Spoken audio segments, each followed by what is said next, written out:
you really want me on the team. What's your approach to recruiting?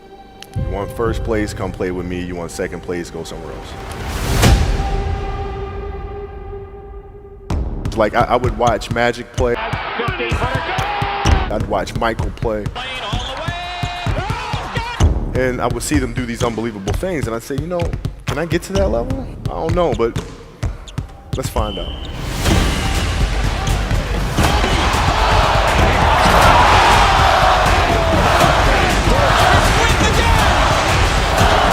That's why he's the best player in the game. Everything was done to try to learn how to become a better basketball player. Everything. And so when you have that point of view, then literally the world becomes your library to help you to become better at your craft. So because you know what you want, the world's giving you exactly the information you need to become better at it. Because you know what you're looking for. So many guys tell stories about your work ethic. Yeah. What was really your work ethic like, and for how long did you stay disciplined? Well, I mean, every day. I mean, since 20 years. I mean, it was an everyday process, and trying to figure out strengths and weaknesses. For example, jumping ability. Man, my vertical was a 40, it wasn't a 46 or a 45. My hands are big, but they're not massive. Right? So you got to figure out ways to strengthen them so your hands are strong enough to be able to palm a ball and do the things that you need to do. Quickness, I was quick, but not insanely quick. I was fast, but not ridiculously fast. Right? So I had to rely on skill a lot more. I had to rely on angles a lot more. I had to study the game a lot more. And but I enjoyed it though. So like from the time I can remember when I started watching the game, I studied the game, and it just never changed. It's a good separation for me, emotionally, to be able to put myself in a place where at practice or when I'm training or during games, I switch my mind to something else. I switch my mode into something else, right? For me, it's the equivalent of Maximus Decimus Meridius in Gladiator picking up the dirt, smelling the dirt. It's go time, right? So that was my mental switch. It was like an actor getting ready for a film. You got to put yourself in that cage. When you're in that cage, you are that character. And then when you leave there, it's something completely different. But when I'm in that cage, bro, don't touch me, don't talk to me. Just leave me alone. How did you get mentally and emotionally so strong where it doesn't bother you? Well, you got to look at the reality of the situation. Like for me, it's not, you kind of got to get over yourself. Like, it's not about you, man. Like, okay, you feel embarrassed. You're not that important. Like, get over yourself. That's where you go. Get over yourself, right? Like you're worried about how people may perceive you, and like you're walking around and it's embarrassing because you shot 5 air balls. Get over yourself. Right? And then after that, it's okay, well, why did those air balls happen? Got it. High school, year before, we played 35 games, max, right? Week in between, spaced out, plenty of time to rest. In the NBA, it's back to back to back to back to back to back to back. I didn't have the legs. So you look at the shot, every shot was online. Every shot was online, but every shot was short. Right? I got to get stronger. I got to train differently. The weight training program that I'm doing, I got to tailor it for an 82-game season so that when the playoffs come around, my legs are stronger and that ball gets there. So I look at it with rationale and say, okay, well, the reason why I shot air balls is because my legs aren't there. I go, well, next year they'll be there. That was it. Done. Were there some names that you looked at and says, these 3 guys are as crazy as I am? At the time, I deal with what I've referred to as Goat Mountain.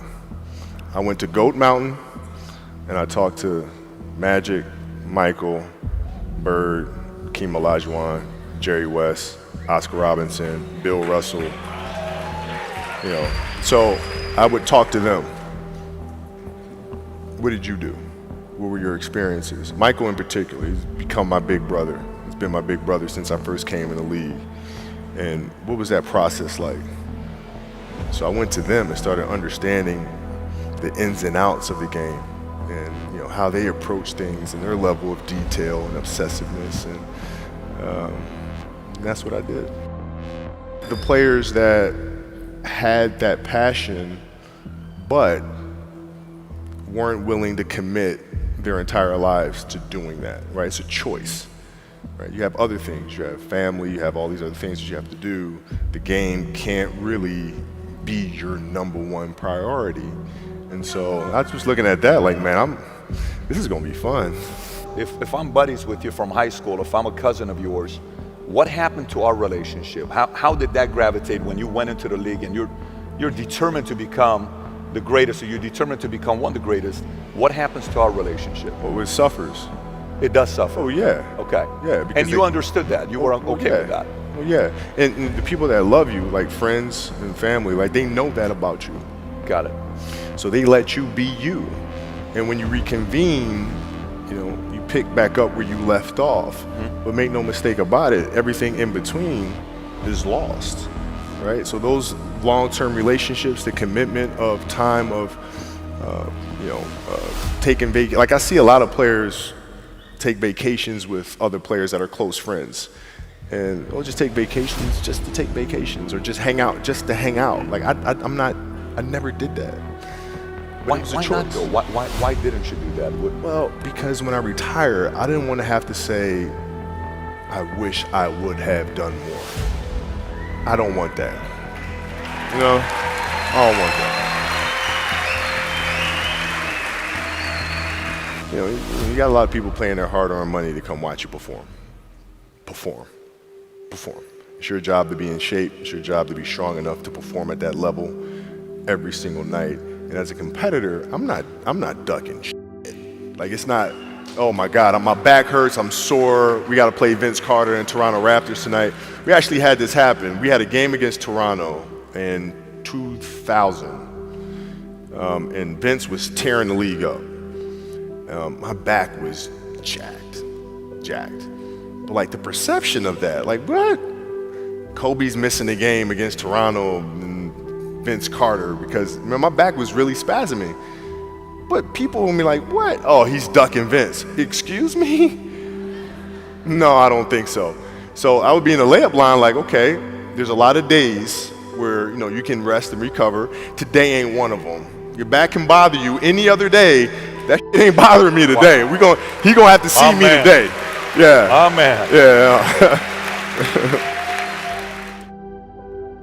If you're looking at a big investments you got to make, what is the decision-making process there? Do you call? Is there first you do your own research? You take this much time. You call an advisor. Is there a system you follow? It's pretty simple for me. It's do you understand the business? Is it a business that you can help in some form or fashion? What are the barriers of entry to that business? And then the entrepreneurs themselves, the company itself, right? Do they have a culture that you believe is sustainable? Are these leaders people that you believe in? Are they people that are obsessives? And in turn, have they created a culture of obsessiveness? So I tend to look at those 4 factors, and that's it. That's big right there, by the way. I don't know if you guys caught that right there. That's pretty massive right there. Same determination. What's your current work schedule look like today?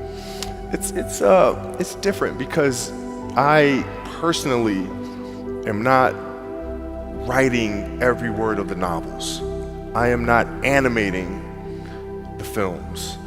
What I have to do now is make sure that the people that we bring in, these obsessives that we bring in, are challenging themselves to do the best job that they think they can do. That's what I'm there for, is for them to constantly look in the mirror and self-assess and challenge themselves. If we have a project and you're saying, okay, I can do that, that's not the project we want. The projects that say, I don't know if I can animate that. I don't know how to write that story. I don't know how to do that. Those are the things we want, because through that curiosity, you'll reach a level that you didn't think was possible. And so running the studio, that's what I'm doing.